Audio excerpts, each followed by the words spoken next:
Australia's booster program has been accelerated in the wake of the new Omicron variant. A third dose is now recommended for anyone aged 18 and over who had their second jab 5 or more months ago. It means that more than 4 million Australians will be eligible for a booster by the end of the year and will also now have the choice between Moderna or Pfizer.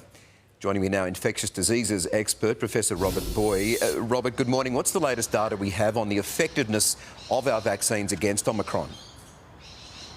Well, it's still very early days, but what we do know is that in the laboratory, the neutralisation of the virus reduces once you've been 5 or 6 months out from your second vaccine. We also know that Omicron is immune evasive. It means it knows how to adapt to the human body and to evade our immune system. So for two reasons, these boosters make good sense. And now we can choose between Moderna or Pfizer for the booster shot. What's the difference there, Robert? Well, they're both mRNA vaccines. They're both very highly effective. They're both likely to give you a sore arm and possibly a fever and some enlarged lymph nodes. But they're both so effective. There's nothing to choose between them. You get the one that's available because that's the one that's going to protect you. And side effects? You mentioned the dead arm. Is that about the worst of it, or are there genuine side effects of the booster shot?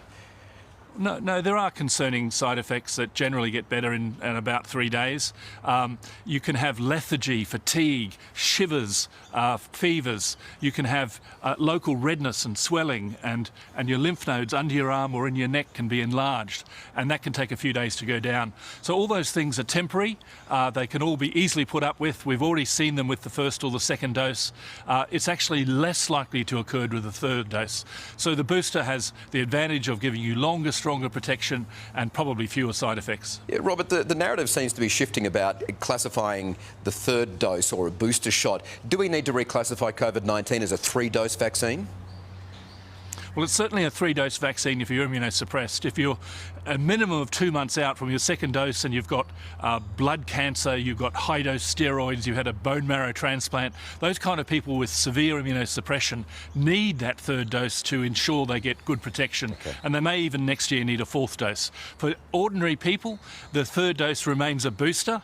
The 2 doses is what's required to say, yes, I'm fully vaccinated. But if you're more than 90% population-wise vaccinated, you know that your people have understood the issue and you know that they'll go and get a booster as well when it comes their turn.